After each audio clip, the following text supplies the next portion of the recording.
orígenes, las dinámicas y el crecimiento del conflicto armado. Una guerra larga, cruel y compleja como la colombiana merece ser comprendida en toda su dimensión.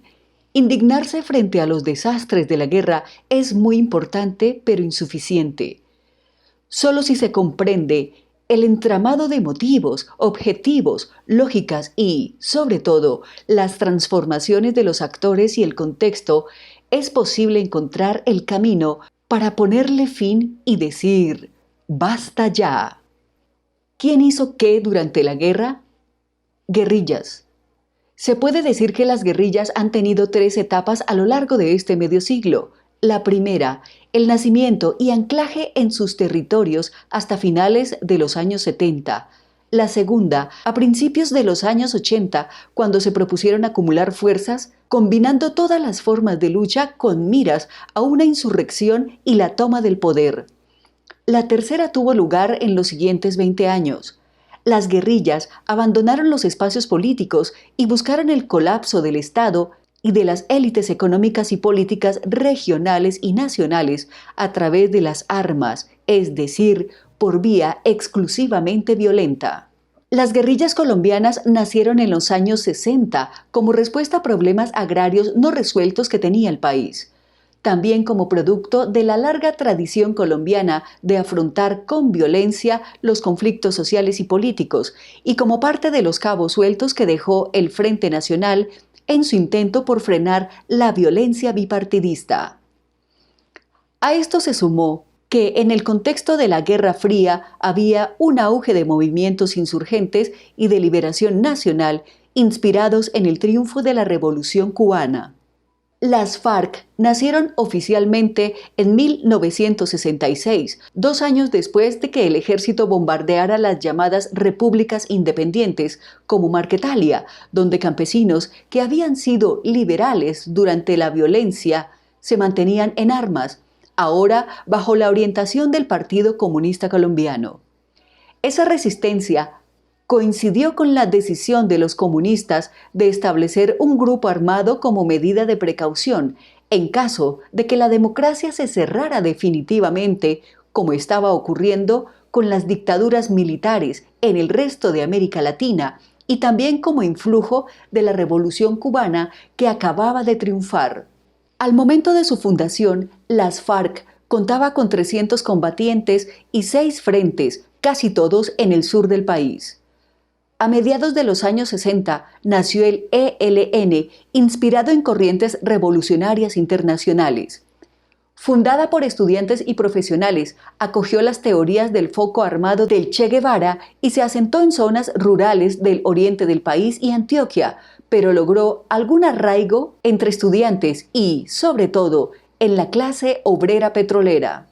En 1967 se fundó el EPL, brazo armado de la disidencia del Partido Comunista, conocida como PCC-ML, inscrito en el conflicto chino-soviético dentro del campo comunista internacional, de orientación maoísta, que creía en la guerra popular prolongada y en que la revolución iría desde el campo hacia la ciudad. Sus asentamientos más fuertes fueron las sabanas ganaderas de Córdoba y Sucre, y el enclave agroindustrial del Banano en Urabá. Hasta finales del Frente Nacional, principios de la década de los 70, la existencia de estas guerrillas no representó propiamente una guerra.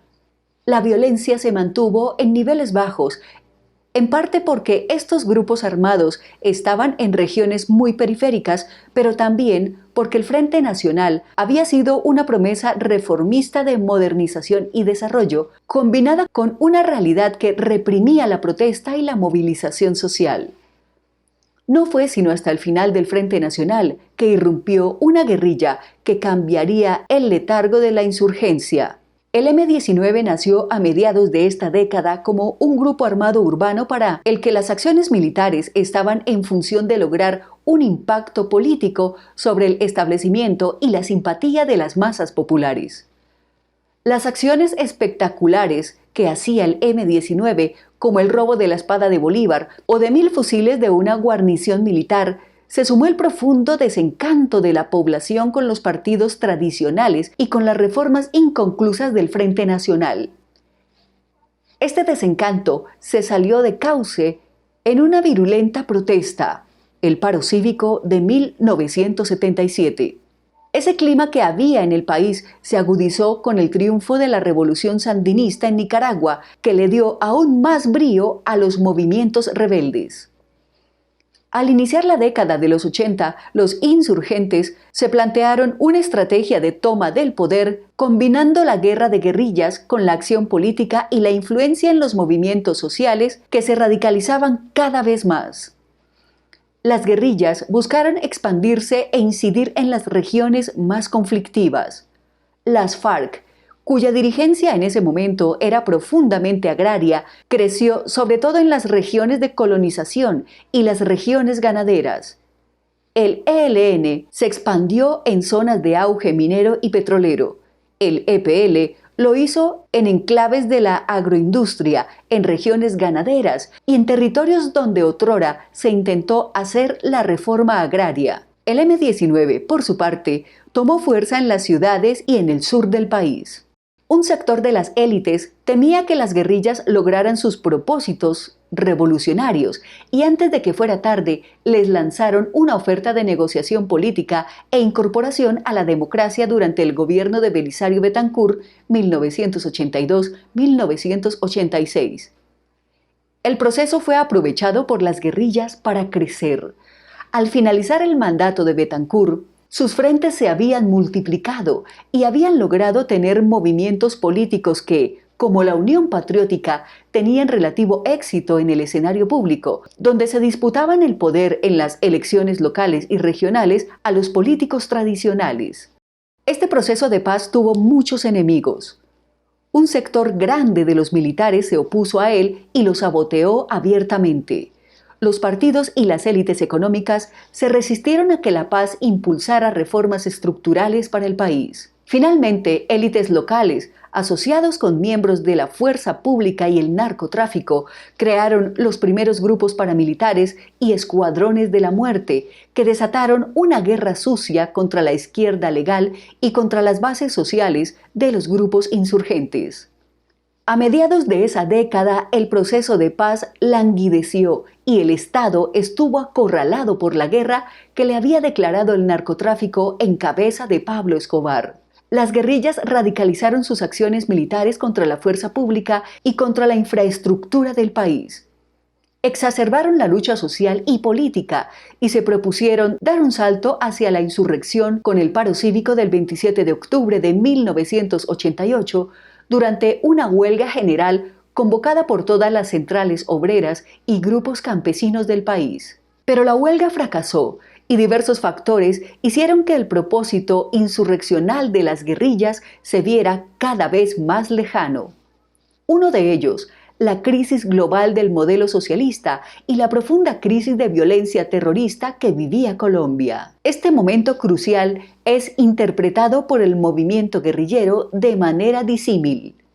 El M-19, el EPL y otros grupos menores asumieron que la lucha armada estaba agotada y aceptaron la oferta que les hizo el Estado de ingresar a la vida legal, en una coyuntura en la que se estaba gestando un nuevo pacto social y político a través de una Asamblea Nacional Constituyente.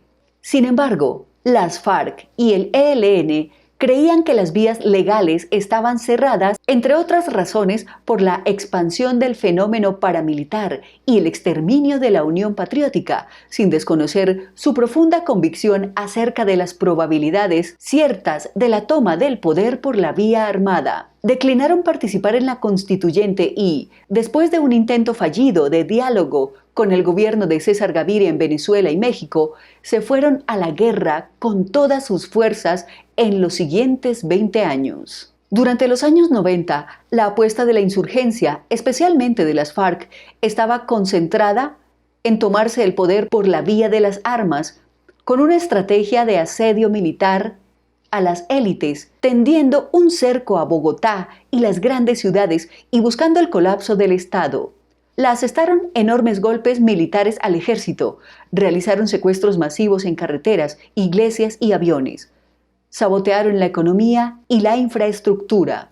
El Estado se sintió doblegado por la guerrilla e inició un nuevo proceso de paz conocido como el Caguán, porque el gobierno desmilitarizó 42.000 kilómetros en esta región del suroriente del país para facilitar los diálogos. Este intento fracasó 2 años después, cuando quedó claro que tanto el gobierno como las FARC se preparaban para profundizar la guerra. Al terminar el proceso, esta guerrilla contaba con 16.000 combatientes y había multiplicado sus frentes, que ahora eran más de 60. En ese lapso, las fuerzas militares habían dado un gran salto gracias a los ingentes recursos que recibieron del Plan Colombia: helicópteros, inteligencia técnica, aviones de combate y una duplicación del pie de fuerza fueron la base para rearmar su estrategia y diseñar un plan de guerra para derrotar a las guerrillas. Todo ello en medio de un sólido consenso entre las élites a favor de la salida militar al conflicto y un detrimento de las soluciones negociadas. Consenso que encarnaba Álvaro Uribe Vélez y su política de seguridad democrática entre el 2002 y el 2010. Durante toda la primera década de este siglo, las guerrillas perdieron terreno, legitimidad y capacidad ofensiva. Luego de duros golpes recibidos, incluyendo la muerte de 5 de los 7 miembros históricos del secretariado de las FARC, estas retoman el rumbo político que habían abandonado años atrás y actualmente buscan una solución negociada al conflicto. Esta vez con una correlación de fuerzas diametralmente opuestas a la que existía durante los diálogos del Caguán. El ELN intenta hacer lo mismo. Este cambio de situación revivió la división en las élites políticas, pues mientras un sector importante persiste en la idea de que por la vía militar se puede acabar con la existencia de las guerrillas, otro sector admite que la vía de la negociación es menos costosa para el país. El Estado.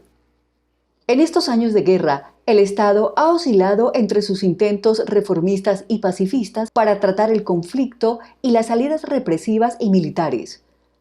Lo que inicialmente hacía parte de una estrategia única para enfrentar el comunismo en los años 60 y 70, se convirtió luego en una disyuntiva y foco de tensión desde los años 80.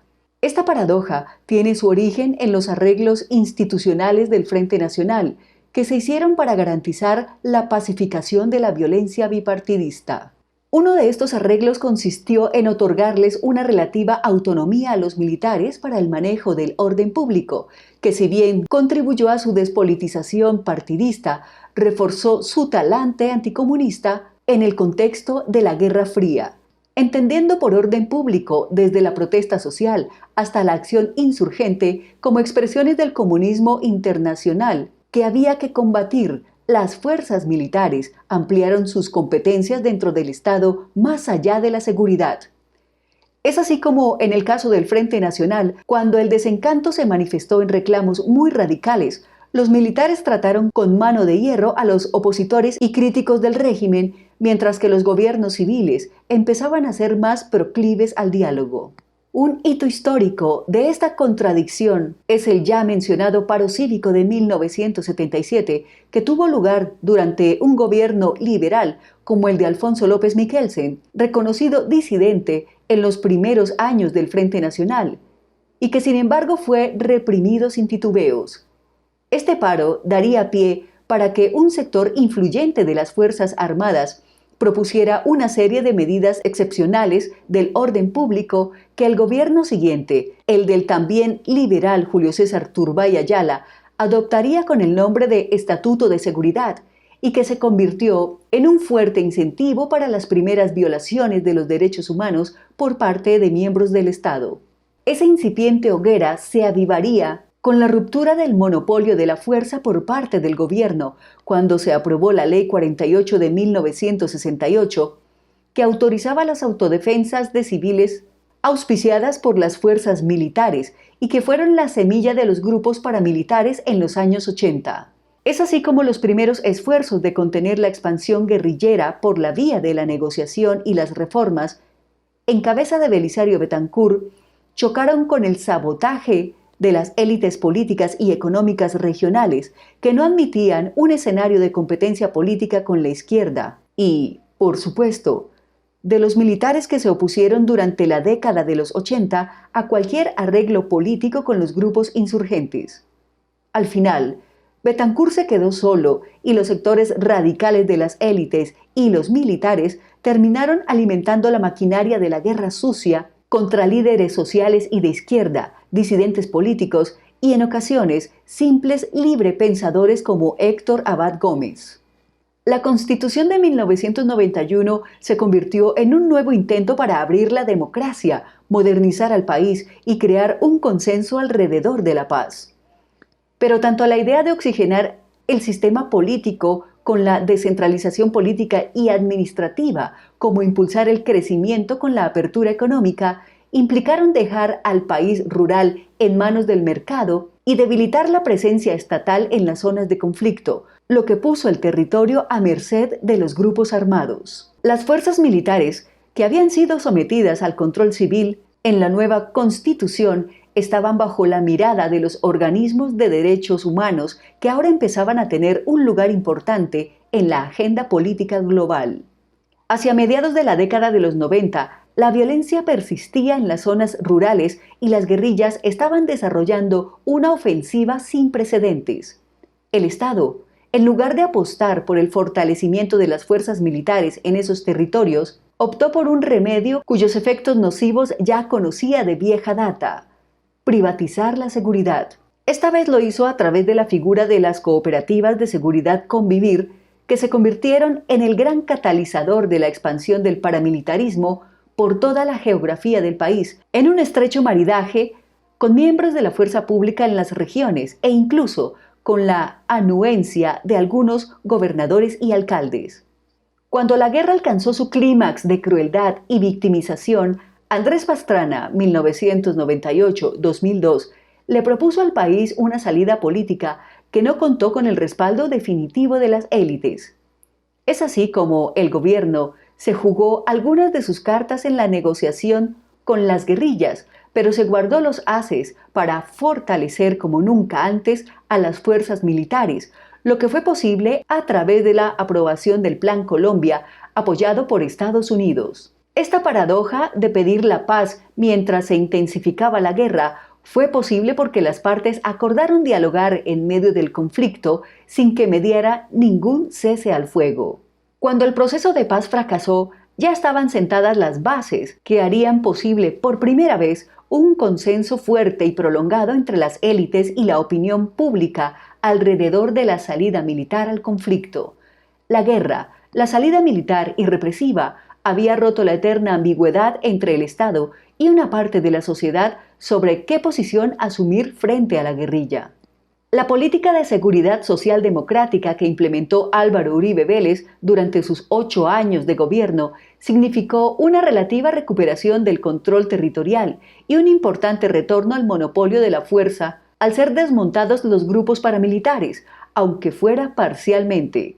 Tanto la gran campaña de exterminio de los paramilitares a finales de los 90 como la ofensiva de la fuerza pública en la última década, que afectó por primera vez a la cúpula de las FARC, debilitaron estratégicamente a las guerrillas y a su proyecto insurgente. Pero el Estado no logró consolidar su éxito militar. Primero, porque actuaciones de miembros de las Fuerzas Armadas, como las ejecuciones extrajudiciales presentadas como muertes en combate, golpearon fuertemente su legitimidad. Y segundo, porque la presencia social del Estado fue precaria y no resolvió las inequidades estructurales del campo que se han profundizado por el saqueo y el despojo que ha producido el conflicto armado. Muchas de las instituciones locales y regionales fueron capturadas por los paramilitares a través de sus estructuras políticas, lo que las hizo débiles y poco creíbles a los ojos de la población. Es así como durante el ocaso del gobierno de Uribe, las guerrillas estaban remontando su iniciativa militar y, sobre todo, política.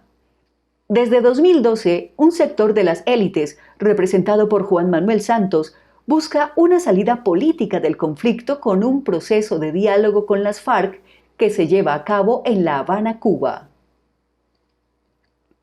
Los paramilitares. Los paramilitares no son un movimiento homogéneo.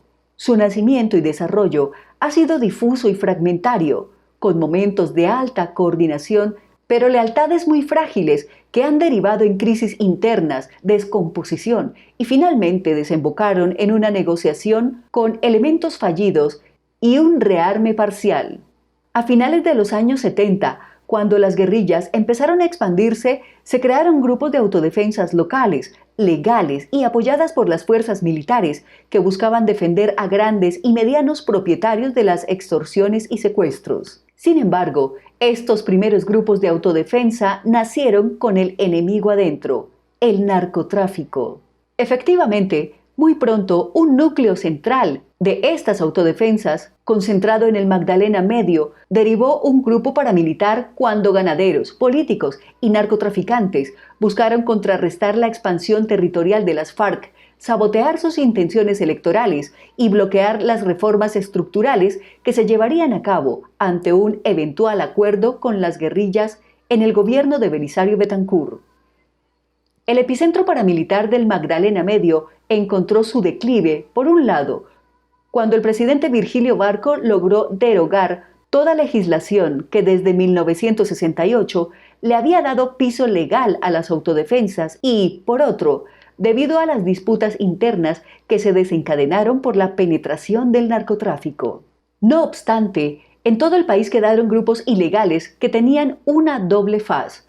Por un lado, mantenían una campaña de exterminio contra las bases de la izquierda y contra los líderes sociales que les competían a las élites locales, en un contexto de descentralización política y administrativa. Por el otro lado, estaban al servicio de narcotraficantes que, al fin y al cabo, eran sus grandes financiadores. Ese nuevo modelo paramilitar que emergió en los años 90 tuvo su máxima expresión en las autodefensas campesinas de Córdoba y Urabá, bajo el mando de Carlos Castaño. La dualidad del paramilitarismo entre su naturaleza contrainsurgente y su talante criminal creó una frontera difusa y cambiante con el devenir del conflicto armado. Hasta principios de los 90, las FARC y el EPL compartían su influencia en los sindicatos del banano y en general en Urabá, Antioquia, que tenía una de las agroindustrias más importantes del país. Pero cuando el EPL dejó las armas, la competencia entre estos y las FARC se profundizó y se volvió asimétrica. Los unos siguieron en armas, los otros no. En medio de esta contradicción aparecieron los paramilitares del Clan Castaño, quienes emprendieron una campaña sangrienta contra las FARC y toda su base social, en alianza con sectores del desmovilizado EPL que al tiempo veían caer a centenares de sus militantes a manos de las FARC. El saldo final de 5 años de exterminio recíproco fue la derrota de las FARC en Urabá por parte de los paramilitares y Carlos Castaño, como gran vencedor, se dispuso a exportar su modelo contrainsurgente al resto del país. Algunas élites económicas y políticas de las regiones más azotadas por la guerrilla quisieron replicar el modelo. Por supuesto, los nuevos capos del narcotráfico vieron que este modelo podría resolver las fuertes disputas que tenían con los grupos insurgentes por el dominio de las rutas, los cultivos de coca y por el control de las rentas y el poder local en las regiones. Pero esta ofensiva paramilitar no sería contra la guerrilla propiamente, sino contra la población civil.